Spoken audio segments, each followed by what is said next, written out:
Je m'appelle Jihad Darwish, je suis né au Liban et je raconte depuis 40 ans. Je m'appelle Leila Darwish, je suis née au Liban et j'ai grandi en France et je raconte des histoires depuis 17-18 ans. Aujourd'hui, on se rencontre pour jaser du conte.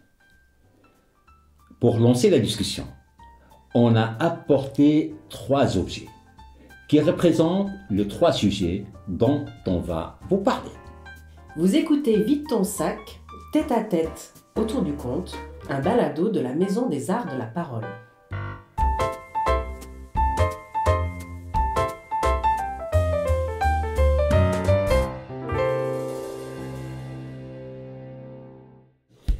Bonjour mes filles. Bonjour mon père. Voilà, nous nous retrouvons aujourd'hui ensemble. C'est une occasion, tout simplement parce que tous les deux, on est conteuses et conteurs. C'est une maladie dans la famille depuis plusieurs générations maintenant. C'est vrai, alors c'est quand même une maladie qui est attrapée pas par tout le monde dans la famille. Non. On n'a été que quelques-uns. On n'est que quelques-uns, heureusement. Oui. Voilà, mais Oui. quand même. Oui, ça dépend comment on regarde. Certains dans la famille disent malheureusement. Vous êtes conteur et nous Non, on est ça- plutôt fiers, oui. Oui. C'est vrai.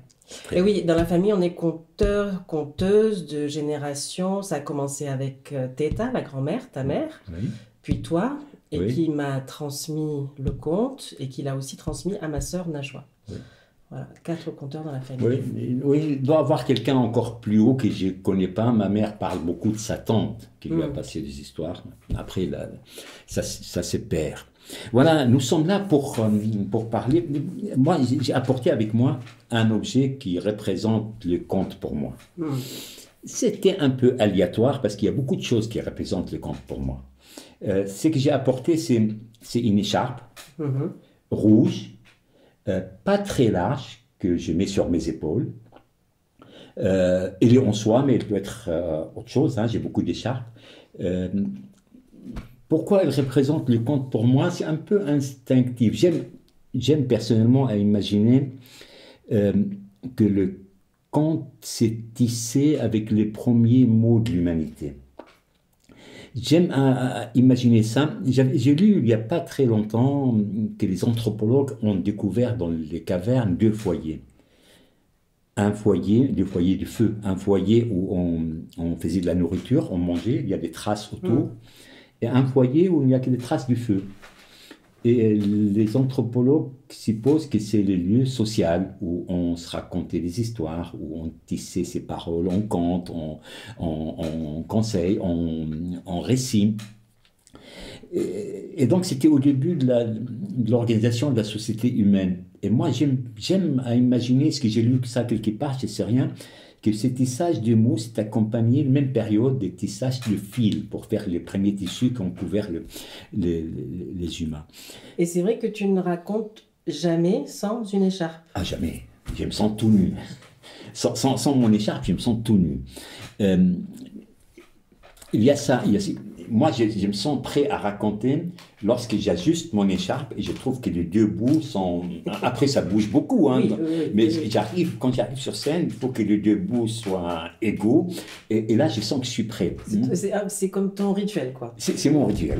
de préparation. Voilà, ça fait partie de mon rituel. Je me suis rendu compte plus tard, hein, moi, j'ai fait tout ça inconsciemment. Je ne m'étais pas décidé de faire un rituel.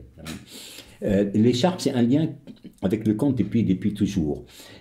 Ma mère tricote, fait du crochet, fabrique beaucoup de choses. Elle travaille avec ses mains beaucoup. Ta grand-mère. Et lorsqu'elle racontait, elle avait toujours quelque chose à la main à faire. C'est vrai. Pour préparer l'hiver, elle tricotait. Et elle tricotait beaucoup d'écharpes. Moi, j'ai encore des écharpes d'elle pour l'hiver, avec de la laine. Donc c'est bien. Elle avait toujours une écharpe sur la tête qui tombait sur les épaules quand elle racontait, quand elle bougeait les bras. Et elle jouait avec en racontant. C'est pareil aussi, inconsciemment, elle mettait. Et quand on ne voulait pas couper la magie de ces contes, quand on lui demandait un conte de plus, mais sans parler pour ne pas, on touchait l'écharpe de la grand-mère, pour dire encore un conte, s'il te plaît. Donc voilà, c'est lié dans ma tête beaucoup au conte. Puis j'ai eu Il y a plein d'anecdotes dans ma tête qui sont liées contes, écharpes. Je suis allé compter en Kanaki, en Nouvelle-Calédonie, chez les Kanaks, dans la province nord. Mm. Et ça, ce sont des tribus. Sur la carte, tu vois du nom de ville, mais c'est des petites choses dispersées dans, dans le bois, sous les arbres. Et là, on est accueilli par les chefs traditionnels. Mm. On ne peut pas entrer dans la tribu, on ne peut pas raconter, on ne peut pas rester là si on n'est pas accueilli. Et pour être accueilli, pour demander à être accueilli, on présente un tissu. Et moi, c'était évident, pour moi, c'était l'écharpe. On présente un tissu. Et toi, tu as présenté ton écharpe. Et, oui, oui, mais j'ai toujours plusieurs, parce que je vais te dire pourquoi j'ai plusieurs aussi dans ma valise. Donc, tu présentes l'écharpe, tu la caresses, enfin, les tissus. Les tissus, c'est les liens. Ils acceptent de faire un lien avec toi ou pas. Et tu dis avec des mots poétiques, c'est vraiment, c'est complètement en plein dans le conte, pourquoi tu es là. Mais tu dis pas, je viens là raconter mes histoires à vos enfants. Tu dis, voilà, tu trouves des phrases poétiques, symboliques pour dire tu tisses ta parole. Tu tisses ta parole. Et tu restes là, il y a un moment de silence absolu. Tu dis, mon Dieu, s'il n'accepte pas le tissu, je vais faire demi-tour et revenir 24 heures de vol, tu vois, pour revenir chez moi. Et un moment solennel, vraiment. Et à un moment, le grand chef prend le tissu, il a accepté, et puis il répond aussi avec une réponse d'une poésie extraordinaire. Mm. Donc ça, c'était la première fois que j'étais accueilli pour venir raconter mes contes chez les Kanaks. Et pour dormir, il n'y avait pas d'hôtel, donc j'étais accueilli chez le chef de la tribu. Et le soir, pour casser un peu ça, j'ai raconté un conte, il m'a raconté un conte sur le même thème. Et puis, le lendemain, j'ai réussi, il m'a conduit à visiter les lieux tabous, les lieux religieux de la tribu, que j'aurais jamais eu la chance de visiter s'il n'y avait pas ça, ces tissus, ces contes. Voilà. Donc, voilà, les contes, les tissus, les charpes sont liés dans ma tête. Après, comme tout objet magnifique, comme ça, magique, il a plusieurs utilisations. Hein. Moi, je passe beaucoup de temps sur la route et l'été, quand je passe à côté d'une rivière, je saute dans la rivière et je m'essuie avec mon écharpe. J'ai fait ma sieste sous un arbre, j'ai mis l'écharpe sur ma tête ou je me couvre avec mon écharpe. Donc voilà, c'est en lien avec le conte, c'est en lien avec la vie. Et toi, c'est quoi ton objet qui représente le conte pour toi? Alors moi, j'ai apporté cette cruche. Cette cruche que tu connais, c'est une cruche qui vient du Liban. C'est une cruche traditionnelle qui sert à boire comme ça, ouais, sans utiliser de verre. C'est un objet que je connais depuis que je suis toute petite et que j'aime beaucoup. Et alors, si j'ai apporté cet objet, c'est pas pour l'objet, mais c'est pour ce qu'il y a à l'intérieur, c'est pour l'eau. Pour moi, l'eau, c'est comme le conte. C'est un élément qui est là depuis toujours, qui est arrivé bien avant nous et qui sera là encore bien après nous. C'est un élément dont on a absolument besoin, qui nourrit nos cellules, qui nous nourrit, on est fait d'eau. Et c'est un élément qui étanche notre soif, principalement. Voilà. Et alors, il y a quelque chose que j'aime beaucoup avec l'eau, c'est que l'eau n'a jamais disparu de la planète. Depuis 4 millions d'années, c'est toujours la même eau qui est là. Parfois, elle se cache, parfois elle se transforme, mais elle est toujours là. Quand elle passe sous terre, elle va dans des mondes un peu sombres, elle va s'alimenter avec des oligo-éléments, avec plein de bonnes choses, et puis elle va ressurgir. Le soleil va la dynamiser. Voilà. C'est toujours elle prend des formes différentes, mais c'est toujours de l'eau. J'ai jamais pensé à faire le lien entre l'eau et les contes, mais maintenant que tu en parles, je te redonnerai la parole. Dans certains pays d'Afrique du Nord, chez les Kabyles surtout, on dit que mon conte coule comme un ruisseau. C'est ça, exactement. Et puis c'est vrai aussi, le conte, ça lui arrive de disparaître un peu, de se cacher, puis il ressurgit toujours. On a parlé, avant le renouveau du conte, on a parlé du conte qui avait disparu, est-ce qu'il va revenir, va pas revenir.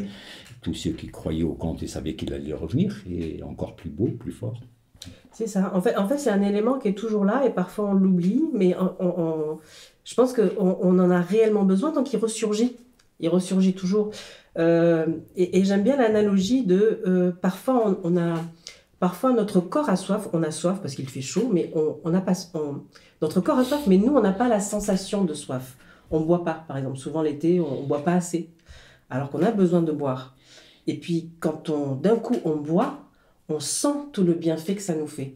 Et moi, j'ai un peu ce rapport-là avec le conte. C'est-à-dire, parfois, le conte, je le boude. J'ai l'impression que j'en ai pas besoin, que voilà, j'ai presque une autre vie que ma vie de conteuse. Et en réalité, ça me manque, mais je le sais pas. Et c'est quand je me dis, bon, là, il faut quand même y retourner et se replonger dedans. Et dès que je me replonge dedans, ben, je me dis, mon Dieu, mais comment j'ai fait pour m'en passer? Comment j'ai fait pour le mettre de côté? Moi, Voilà. c'était un peu différent. Moi, j'ai fait dans ma vie, avant ta naissance, après ta naissance, j'ai fait dans ma vie plusieurs métiers, hein. J'étais journaliste comme premier métier, j'avais une petite maison d'édition, ça a duré à peu près 7 ans. En arrivant en France, chercher du travail, j'ai enseigné, ça a duré à peu près 7 ans. Et je me suis dit, le conteur professionnel, ça va durer 7 ans. Sauf que ça dure depuis 40 ans et ça lâche pas. Donc la règle a été cassée un peu. Chez les Dogons, j'ai fait les vieux qui a des connaissances, hein. En Afrique de l'Ouest, les Dogons du Mali classent la parole dans plusieurs catégories. Ils ont un travail sur la parole extraordinaire. Et la parole du conte, les paroles de sagesse, tout ça, ils les classent dans les paroles d'huile. Il considère que quand on les dit, c'est lui qui les reçoit, il en garde une trace, ça disparaît pas. Comme une tache d'huile. Oui. Voilà, il peut ne pas y penser un moment, puis à un moment, il va revoir la tâche. Voilà. Donc, c'est une parole qui dure. Pour les Dogons, l'eau s'évapore. L'eau s'évapore. Donc disparaît. Mais en réalité, l'eau s'évapore, mais ne disparaît pas. Oui, c'est ça. L'eau revient. L'eau revient sous une autre forme, mais l'eau revient. Et ce que j'aime beaucoup avec l'eau et avec le conte aussi, c'est qu'il y a quelque chose d'hypnotique dans l'eau. Les gouttes d'eau, ou même on peut rester parfois des heures à regarder une source couler. Ça régénère et c'est très hypnotique. On peut rester là pendant des heures à regarder ça. Et pour moi, le conte, ça a un peu cet effet-là. Alors souvent, le conte, c'est aussi pour se divertir, pour rire, pour se faire du bien, se détendre. Mais j'aime le côté du conte qui emmène plus loin, qui a ce côté-là un peu hypnotique dans sa parole, dans son rythme, et qui emmène un peu à un autre état de conscience, qui permet à ceux qui écoutent et à celui qui raconte aussi de vivre une expérience un peu particulière.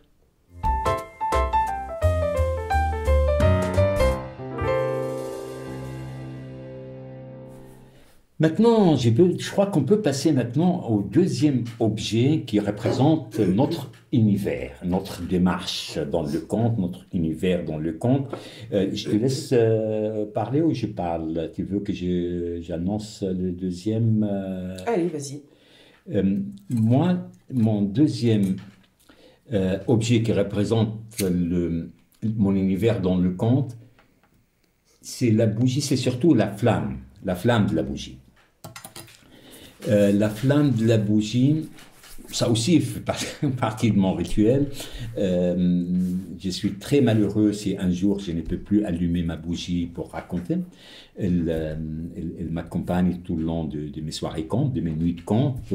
J'ai même poussé jusqu'à trouver des bougies qui peuvent durer une nuit entière, quand je raconte la nuit entière. Oui, parce que tu racontes toujours, depuis toujours avec une bougie, en fait. Depuis toujours. Donc tu les as bien expérimentées, tu les connais bien. Ah, je connais très bien. C'est ça. Je connais très bien, et même quand j'ai fait une nuit entière, à la hauteur de la bougie, je peux décider que c'est le moment de faire une pause, ou à 5 minutes près, je connais le temps avec la bougie. Voilà, cette lumière, je l'aime beaucoup. Elle me rappelle mon enfance, évidemment, aussi. Jusqu'à l'âge de 10 ans, j'ai vécu dans le village, on n'avait pas d'électricité. Donc, on faisait nos devoirs en soirée, tout ça, avec la lumière de la bougie. Puis en plus, il y a une tradition dans la région du Moyen-Orient. Je crois qu'il nous est venu de la Perse. Mais maintenant, elle est beaucoup plus large. Elle va de l'Inde, de la Perse, du monde arabe, où on gardait une mèche dans l'huile. qui reste allumé 24 heures sur 24.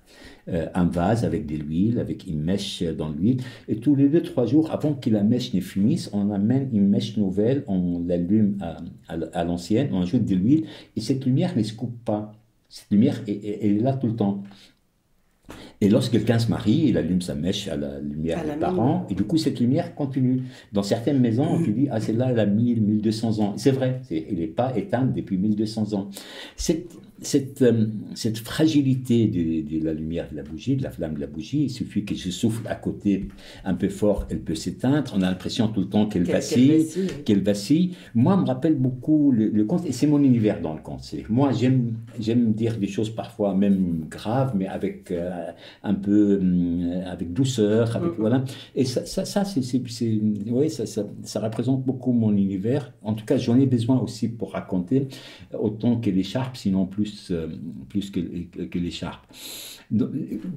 On sait, hein, nos religions qu'on connaît dans la région, toutes ont utilisé les symboles de cette lumière-là, la lumière fragile. Dans les croyances anciennes, on disait que l'être humain était Dieu parmi les dieux, et lorsqu'il a perdu sa place, il a gardé un souvenir de sa divinité qui est une lumière fragile, comme la lumière de la bougie. Il y a aussi certains contes de la mort avec des bougies. Et oui, la bougie qui représente la vie. Et quand elle finit d'écouler, la vie s'écoule. Donc voilà. Donc oui, la lumière de la bougie pour moi est très importante. Elle aussi représente beaucoup de choses en lien avec le conte. En tout cas, quand je parle du conte, je pense beaucoup aussi à la bougie. C'est un moyen d'éclairer extrêmement vieux, comme le conte, ancien, toujours très moderne, du temps où circulait beaucoup sur la route, où m'arrivait de dormir dans ma voiture, j'avais toujours une bougie pour pouvoir lire avant de dormir. Donc c'est toujours utile. Et quand ce n'est pas utile, c'est-à-dire comme là maintenant j'ai allumé pour montrer, mais je trouve qu'elle ajoute une poésie à la situation autour, elle ajoute quelque chose. Une lumière de la bougie ajoute quelque chose de beau. Et je trouve que le conte, c'est ça. Moi, souvent, on me dit, est-ce que c'est nécessaire vraiment? Est-ce que c'est important? Je dis, ouais, c'est important. Ça apporte un peu de poésie. Donc, c'est important. Le conte apporte un peu de poésie. Pour moi, c'est important. Et puis, c'est devenu, comme l'écharpe, c'est devenu un rituel. C'est-à-dire que au moment où tu allumes la bougie sur scène, c'est le moment où on va rentrer vraiment pleinement dans ce que tu vas raconter, dans cet espace qu'on peut dire un peu sacré, l'espace de la parole.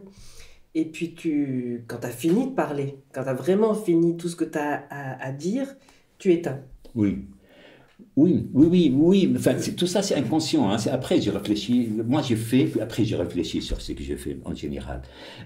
C'est-à-dire, je me suis rendu compte qu'il y a ce côté sacré. Moi, je ne suis pas pratiquant ni croyant. Enfin, je crois à des choses, mais je suis pas pratiquant. Mais ces côtés sacrés du conte ou les côtés sacrés des choses, ça me touche. Ça me touche beaucoup. Et le côté sacré du conte, effectivement, je le sens, hein, beaucoup plus dans mon corps que dans ma tête, en tout cas. Et je me suis rendu compte petit à petit que quand j'arrive sur scène, j'aime bien dire bonjour aux gens. Parfois, j'aime bien dire 2-3 phrases. Et j'allume pas ma bougie pendant ce temps-là. Je l'allume une fois que je vais démarrer ma soirée conte. Et une fois que j'ai démarré, je suis dans un autre monde. C'est ça. Je suis ailleurs. L'impression que j'ai, c'est quand je raconte, c'est que le conte me traverse complètement. Et j'arrive à des moments, surtout quand j'ai fait des nuits entières, j'arrive à des moments où je suis en transe. Mes pieds ne touchent plus sol avec le conte. Quand je raconte, mes pieds ne touchent plus sol. Et c'est en général vers 5 heures du matin, 4 à 5 heures du matin, ces moments-là où très souvent, quand l'aube n'est pas très loin. Et je sens que ça y est, j'ai décolle et les contes. Et effectivement, je ferai des incantations, je dirais de la poésie, je dirais, ça me ferait le même effet d'être comme ça. Voilà, c'est ma copine. Le grand problème qui se pose de plus en plus, les grands théâtres disent ah non, du feu c'est interdit. Surtout pas. C'est interdit. Donc vu que ça fait partie ma fiche technique, c'est limite à la bougie. J'ai pas grand chose comme exigence quand je vais raconter quelque part. Donc souvent on commande un pompier qui reste debout à côté de la scène, Au cas où ça après. parce qu'il y a la bougie allumée. Mais jusqu'à maintenant, j'ai réussi à la sauver. On m'a proposé des bougies électriques, une flamme électrique. Moi, c'est celle-là que j'aime. Et vous, chère Alors fille? moi, ce que j'ai apporté pour représenter un peu mon univers, en tout cas une partie de mon univers, euh, j'ai apporté ce livre-là qui est le livre de Nasser Kémir, l'ogresse, que beaucoup connaissent. Je l'ai apporté surtout pour pour le titre, pour les illustrations. J'aime beaucoup les illustrations de ce livre où il y a écrit en bilingue des contes traditionnels, des contes merveilleux. Des contes merveilleux qui m'ont nourri dès le début, avec ma grand-mère, avec toi par la suite. Et c'est aussi par ça que j'ai commencé le conte. C'est un peu comme ça que j'ai commencé à raconter. Et les premiers contes que j'ai racontés, et sans doute les premiers contes que j'ai entendus d'ailleurs, ce sont des contes avec des ogresses. Donc j'ai apporté ce livre-là surtout pour cette image-là que j'aime beaucoup, que je garde dans ma tête depuis des années en fait. C'est l'image donc d'une ogresse qui est en train de courir avec son enfant ou un enfant qu'elle a volé, ça on ne sait pas trop, mais voilà. Et voilà, j'aime beaucoup le personnage des ogresses. Je raconte souvent des histoires avec des ogresses parce que c'est un personnage qui me touche énormément. Pour moi, c'est un personnage qui est archaïque, ancien, très ancien, qui est une sorte de résurgence de déesse ancienne. Vrai ou pas vrai, je ne sais pas, mais c'est un peu le film que je me fais dans ma tête. De déesse ancienne et qui serait dans le monde du sauvage, à la limite du monde civilisé, en fait. Voilà. Et c'est ça qui m'intrigue beaucoup dans ce genre de personnage. Je trouve justement qu'il y a quelque chose d'assez mystérieux chez ce genre de personnage. C'est aussi la femme, tout simplement. J'aime beaucoup les personnages de femmes. Dans beaucoup de mes contes, beaucoup dans Les Mille et Une Nuits que tu m'as transmis, les contes des Mille et Une Nuits avec Scheherazade. Les personnages de femmes qui sont soit dévoratrices, c'est le cas des ogresses qui mangent tout ce qui passe, soit nourricières. Et alors, ce que j'aime beaucoup justement chez les ogresses, c'est ce côté-là un peu... elles peuvent dévorer tout ce qui passe et en même temps, elles sont par leur forme, par leur physique, leur sein, voilà, elles sont aussi nourricières. Et alors, ce qu'on dit beaucoup dans les contes au Moyen-Orient et du Maghreb, c'est que souvent, les ogresses ont des seins tellement grands, tellement lourds qu'ils traînent sur le sol. Et donc, quand elles veulent se mouvoir ou quand elles veulent travailler, elles sont obligées de jeter leurs deux seins dans leur dos. Et souvent, dans les contes, on les trouve comme ça. Le personnage principal arrive, l'ogresse est dans sa grotte en train de travailler de dos et ses seins sont jetés dans le dos et elle est en train souvent de moudre, de faire de la farine avec du blé. Voilà, c'est ça. Et donc, dans le conte, on dit, si tu ne veux pas être dévoré par l'ogresse, tête son sein droit, tête son sein gauche avant qu'elle ait le temps de se retourner, mange une poignée de farine et à partir de là, elle ne pourra plus te toucher, tu seras comme son propre enfant. Voilà, et moi je trouve ça absolument fabuleux. Oui, il devient ta mère nourricière. Exactement, c'est ça. Donc celle qui peut te dévorer devient ta mère nourricière. Elle porte vraiment ces deux côtés-là. Voilà, et c'est un personnage qui est touchant par ça, cette manie de vouloir absolument toujours tout manger, d'avoir ce côté un peu gargantuesque, et en même temps ce côté très maternel que j'aime beaucoup. Et donc pendant longtemps je raconte toujours beaucoup d'histoires d'ogresses et j'adore voir la réaction des enfants. Souvent les parents sont assez effrayés par tout ce qui est un peu monstrueux, tout ce qui est un peu saignant, alors que les enfants se régalent. Et moi je me régale avec les enfants.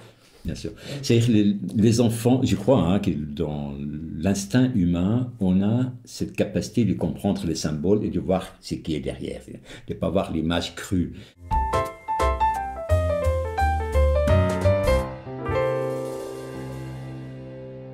Alors, comme troisième objet qui représente le thème que nous partageons, qui est la transmission familiale, transgénérationnelle, moi j'ai apporté cette cassette Que je connais bien. Que tu connais bien, que j'appelle la cassette bleue, qui date des années 1983-84, je pense. Je devais avoir 7-8 ans. C'est une cassette où j'ai enregistré mon premier conte. Toi, tu travaillais avec un prof de français dans un quartier à Avignon avec des enfants. Le but, c'était d'enregistrer des contes sur une cassette avec ces enfants-là. C'est une cassette audio du système ancien Oui, c'est ça, oui. qui a été remplacé après par le CD. C'est ça, exactement, une vraie cassette. Voilà, et donc les enfants, vous avez travaillé avec les enfants pour qu'ils préparent des contes, qu'ils les enregistrent, pour que cette cassette soit ensuite vendue pour l'association qui s'appelle AICF à l'époque. Association internationale contre la faim. Voilà, c'est ça. C'était pour récolter de l'argent. Et donc je suis venue. Et c'était pour creuser un puits dans un village en Afrique de l'Ouest. Exactement. Et donc j'ai participé à ce projet. Je me rappelle peut-être un peu en dernière minute, je ne sais pas. En tout cas, le conte que j'ai raconté là, c'était le conte du loukoum à la pistache. Le loukoum à la pistache, que tout le monde connaît, parce que c'est le conte de Catherine Zarcat. Mais moi, on peut dire même son conte fétiche. Même son conte, peut-être, oui, je sais pas. Voilà, que tu m'as raconté, toi. Peut-être à l'époque, tu savais même pas que c'était Catherine. À l'époque, quelqu'un m'a raconté cette histoire, je trouvais belle, donc je te l'ai racontée, mais je ne savais pas. Quand j'ai su que c'était Catherine, j'ai laissé le conte complètement pour Catherine. Voilà, et voilà, donc c'est le premier conte que j'ai raconté, ou en tout cas que j'ai enregistré là. Ça a été mon premier. Et je dirais que par la suite, donc en fait c'est un peu comme si c'était le premier conte que tu m'avais vraiment transmis. Parce que c'est un conte long. Je me souviens de la difficulté pour enregistrer ce conte-là. À chaque fois, je faisais quelques phrases et puis on arrêtait l'enregistrement, puis je prenais confiance et puis quelques phrases et on enregistrait. Ça, c'est mon premier souvenir. Un autre souvenir avec les cassettes, du coup pas celle-là, mais d'autres cassettes, c'était les échanges qu'on avait avec ma grand-mère, ta mère, Teta. Quand nous, on vivait en France et qu'elle était toujours au Liban. Et notre moyen d'échanger avec elle, c'était des cassettes. Elle enregistrait des cassettes sur lesquelles elle racontait plein de choses en arabe et elle nous les envoyait. Le détail, en fait, je ne le connais pas. Je ne sais même pas comment elles arrivaient, ces cassettes-là. Il faut dire qu'elle ne sait pas lire ni écrire, ta grand-mère, ma mère. Donc voilà, c'était sa façon de correspondre, c'était les cassettes. Voilà, et je me souviens que nous aussi, en retour, on enregistrait sur un vieux magnétophone, là. Donc je lui disais, donc je reparlais en arabe un petit peu. Teta, comment tu vas? J'espère que tu vas bien. Merci de donner des nouvelles, etc. Là, tu parles en français. Là, je parle en français parce que j'ai oublié, mais c'était ça. Et voilà. Et donc la cassette pour moi c'est aussi la transmission, c'est le début de une partie du début de la transmission. Parce que pour moi les histoires ont commencé à être transmises je pense dans le ventre de ma mère en fait. Je t'ai raconté dans le ventre de ta mère. J'ai raconté beaucoup à toi et à ta sœur dans le ventre de votre mère. Voilà. Moi de l'extérieur. Hein. Et ensuite à la naissance il y a eu ma grand-mère qui a raconté plein d'histoires et puis toi. Oui. Et en fait j'ai toujours entendu des histoires. Il y a toujours eu des conteurs à la maison et j'ai toujours vu des contes, des spectacles de contes et c'est un peu comme si j'étais Obélix qui était tombé dans la marmite. Pour moi, le conte est quelque chose de normal. Ouais. Et je pense que je m'imaginais aussi il y a longtemps que chez tout le monde, c'était comme ça, que tout le monde entendait des contes et que c'était normal. Ouais. C'est peut-être aussi pour ça que je me suis dit que c'était un travail normal. Ouais. Voilà. Pour revenir à la cassette, je te coupe. La cassette, c'était une grande révolution quand ta grand-mère a découvert ce système-là, les magnétos appuyés, pouvait se passer de quelqu'un qui lui écrit la lettre pour son fils. C'était une grande révolution pour elle. Hein, donc on a correspondu pendant des années comme ça. Et puis, elle allait, quand je suis venu en France, quand on s'est rendu compte que je ne pouvais pas revenir au Liban à l'époque, et il savait que je m'intéressais aux contes, et c'était mon métier, c'est devenu mon métier. Donc elle allait recueillir des contes auprès d'autres conteuses, conteurs dans les villages autour, avec son magnéto, disons pour mon fils. et du coup, la cassette a joué un rôle important dans la transmission entre ma mère, moi et toi, mais aussi dans la transmission des contes d'autres conteurs que ma mère envoyait. Et peut-être pour boucler la boucle, en tout cas en partie, sur une des cassettes, on a retrouvé un chant de Teta, de ma grand-mère, qui est devenu l'introduction au spectacle qu'on a fait en duo, quand j'ai voulu commencer à raconter, et qui est devenu par la suite l'introduction du spectacle qu'on fait en trio avec Najwa. Ouais. Donc en fait, oui, quand on joue à 3, la boucle est bouclée. On est 4. On est 4, Ouais. c'est exactement ça. Quand on joue à 3, il y a la voix de la grand-mère qui commence, qui ouvre. J'ai pas hérité d'elle, elle chantait très bien. Elle chantait vraiment très très très bien. Oui, je présente mon objet. Et toi, oui? Moi, mon objet, c'est un objet, 2 objets jumeaux. Hein, ce sont 2 cailloux ramassés au bord de la mer, pas très grands.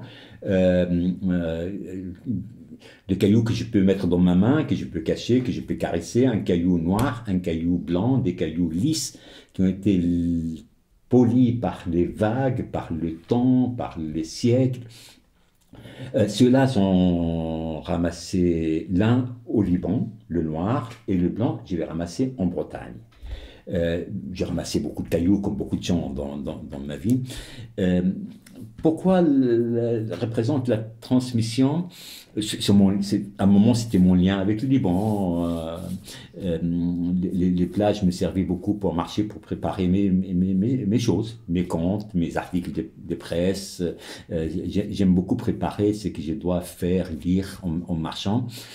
Et j'aime bien avoir quelque chose de doux dans la main.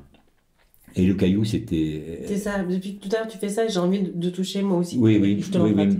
mais je le caresse inconsciemment. Donc, il y a ça, puis je me suis rendu compte quand j'ai commencé à faire des ateliers, des contes avec les enfants dans les années 80, comment faire parler chacun à son tour, sans le bousculer, sans qu'il me bouscule non plus. Et puisque j'avais toujours un caillou dans la poche, j'ai sorti le caillou, j'ai dit on parle quand on a le caillou.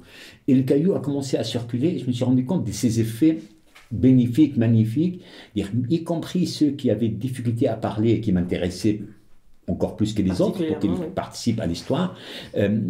Tant qu'ils avaient le caillou dans la main, ils étaient tranquilles. Ils pouvaient prendre le temps qu'il faut pour qu'ils trouvent leurs paroles. Et personne n'avait le droit de les bousculer parce que les autres n'avaient pas le caillou. Et j'ai trouvé que c'était extra. Ça a résolu le problème qui était pour moi comment donner du temps à celui qui a besoin du temps sans que les autres sentent un peu... Voilà. Et puis on a raconté à 2. Quand j'ai commencé, oui. Quand tu as commencé, chaque fois que je me rappelle encore, j'ai souri parce que c'était un malentendu absolu pour moi. C'est ça. Moi, je travaillais à l'époque sur La Reine de Saba et j'avais fait une première avec une danseuse. Et toi, à l'époque, tu étais dans la danse. Oui, je faisais partie d'une troupe. Une troupe des danses. De danse traditionnelle, oui, du Maghreb. Danse traditionnelle du Maghreb, hein. Et je suis venue te voir et je t'ai dit, j'aimerais qu'on fasse un spectacle ensemble. Et toi, tu as pensé que je voulais danser. Oui, et je te dis, c'est super. Je travaille maintenant la Reine de Saba, la danseuse avec qui je travaillais, elle est partie. La vie l'a menée ailleurs. Je me dis, non, je ne vais pas danser. Voilà, et là, c'est la phrase extraordinaire qui est sortie de ma bouche. Je ne sais pas d'où elle est venue. Et j'ai dit, non, je ne veux pas danser, je veux raconter. Voilà. Et c'est là. Et c'est comme ça que ça a commencé. Et c'est là où on sent qu'est-ce que ça veut dire, pour moi, qu'est-ce que ça veut dire la transmission. C'est-à-dire, tant que j'ai raconté des contes à mes enfants à la maison, tant que j'ai raconté des contes ailleurs, et puis mes enfants étaient là à écouter, tant que mes enfants baignaient dans les contes, c'était normal, c'était ma vie. J'étais conteur, ils étaient là, mes amis étaient conteurs. Voilà, tout ça, c'était normal que mes enfants baignent dans des contes parce que c'était mon métier. C'était mon activité, mon travail, ma passion, c'était tout ça. Mais quand ma fille me dit je vais compter avec toi, c'est là on sent l'autre côté de la transmission, c'est-à-dire ce côté des responsabilités importantes, lourdes, c'est-à-dire on a la beauté d'accompagner quelqu'un sur son chemin, mais aussi la responsabilité de ne pas se tromper de chemin, de l'aider à trouver son propre chemin, pas le conduire sur notre chemin. Et c'est à partir de là qu'on a décidé de faire un accompagnement, un véritable accompagnement. C'est-à-dire que jusqu'à présent, moi j'ai eu la transmission de toutes les histoires, comme tu dis, de manière informelle. Voilà, c'est très informelle. Donc ça m'a nourri évidemment mon imaginaire, etc. Et puis à partir du moment où on a décidé que j'allais raconter, que je l'ai formulé, c'est là où les choses sont devenues sérieuses. Il a fallu mettre en place des choses un peu plus... C'est là où j'ai voilà, une vraie transmission, un vrai compagnonnage en fait. Bon, c'est là où je me suis dit comment on faisait les lettrés ma mère pour m'accompagner. Parce que moi, ma mère racontait à tous, on est 7. Bon, 7 frères et sœurs. Ma mère racontait à tous ses enfants, puis les voisins, puis les cousins, puis, enfin, qui venaient à des moments où elle racontait. Donc, et moi, je me suis intéressé au conte plus que les autres. Donc, elle a commencé à me guider dès le début. Elle m'a dit que je commençais à raconter avec elle à l'âge 4-5 ans.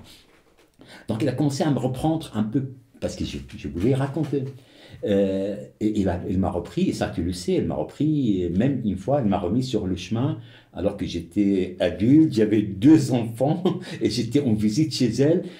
Voilà, donc elle a gentiment, elle a joué le maître qui met sur le chemin de temps en temps quand j'ai déraillé. Donc j'ai essayé de me rappeler tout ça et de moderniser, parce que moi je ne suis pas ma mère, je ne vis pas la même chose, tu n'es pas moi, enfin, voilà, et je suis parti sur ces projets d'accompagnement pendant 3 ans minimum. C'est ça, on a commencé j'avais une commande, c'était des contes palestiniens, le comité palestinien d'Avignon m'avait demandé ça, donc on avait commencé par travailler là-dessus, et puis ensuite on a commencé à travailler sur les 1001 nuits. Parce que souvent c'est comme ça, on a une injonction, on nous demande quelque chose, c'est une commande, ou voilà, on a une date butoir, et du coup on se met à préparer par rapport à cette... Et c'est un peu ce qu'on a fait. On nous a demandé une nuit ensemble sur les 1001 nuits, et donc là il fallait s'y mettre, on a travaillé comme des fous. Ouais. Et on a fait ce travail-là de transmission. Voilà, c'est le travail de transmission avec toi, puis après avec ta sœur, parce que ça se passait exactement pareil avec ta sœur. Il avait son travail, il travaillait, puis un jour on me dit je vais devenir conteuse. Donc je vais devenir conteuse, donc voilà, on s'est dit, on s'est fait un programme aussi. Parce que pour moi, si tu veux transmettre un répertoire, les contes, ça j'adore. Dès la première fois où j'ai fait une formation, un stage, je commençais à essayer de repérer quelqu'un à qui passer mon répertoire. Mais accompagner, transmettre, pour moi, ce n'est pas seulement transmettre un répertoire, parce que le répertoire, quand on transmet, c'est lui qui l'accueille, il peut le garder comme ne pas le garder. On transmet un outil, mais c'est lui qui le reçoit, il n'est pas obligé de le garder du tout. D'ailleurs, dans tout ce que tu m'as transmis, toutes les histoires, notamment, comme on disait la dernière fois, les contes de Simbad le marin, les 7 voyages, qu'on a raconté ensemble, puis que j'ai raconté toute seule, je me suis rendu compte qu'en fait, c'était pas du tout pour moi. Voilà. En fait, je les raconte pas. Voilà, transmettre, c'est accompagner, ce n'est pas imposer du tout. C'est pas imposer un regard, mais en même temps aussi, c'est transmettre autre chose que le répertoire, transmettre tout ce qui est autour, tout ce qui est... Pour résumer, on peut l'appeler l'éthique, c'est-à-dire le respect de l'histoire, le respect du conte, le prendre au sérieux, même quand il est rigolo, mais c'est-à-dire prendre cette parole au sérieux, savoir qu'il est important, savoir que c'est un éveilleur, c'est pas un endormeur, c'est un outil qui aide à réfléchir. En Orient, le grand maître Rumi dit réveille un conte, il t'éveille. Un conte est censé à éveiller, à aider à poser des questions, à aider à trouver son chemin dans la vie, à avoir des réflexions philosophiques sur les choses, sur la mort, sur les choses essentielles de la vie. Donc, transmettre, c'est aussi accompagner l'autre dans quelle relation on a avec celui qui vient nous écouter, même si parfois il est casse-pied, mais il a quitté sa maison pour venir nous écouter. Voilà. Et, oui, d'ailleurs, la particularité là, c'est que nous, on est dans une transmission familiale. Donc, je pensais d'ailleurs que pour la plupart des conteurs, c'était le cas, mais pas du tout. Donc, il y a aussi ce rapport père-fille qui rentre en jeu, qui est assez délicat. C'est-à-dire comment... il faut rester en bon terme quand même. Voilà, donc c'est comment, avec légèreté et en même temps avec... parce que le conte est un matériau important. Il a sa densité, c'est un vieillard, mais donc il faut bien s'en occuper. En même temps, c'est quelqu'un de très moderne. Voilà, il faut savoir... donc c'est comment transmettre ça avec douceur, mais en même temps avec fermeté. Fermeté et respect.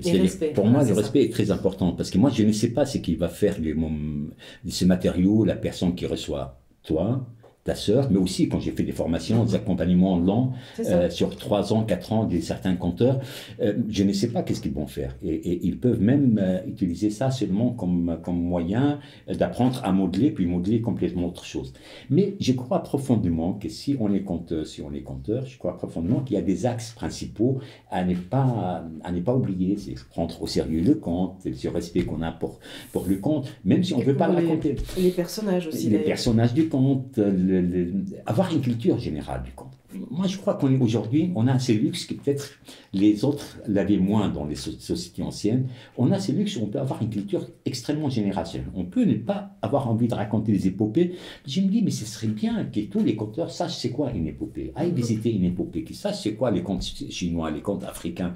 Cette culture générale nourrit. Moi, je crois que la nourriture indirecte de nos histoires, et là j'utilise histoire exprès, les contes, les récits, tout ça, la nourriture indirecte est extrêmement forte et on la sent. Elle donne une poésie, un poids à tous les mots qu'on va dire, même si on disait les mêmes avant cette nourriture, ça n'aurait pas le même poids.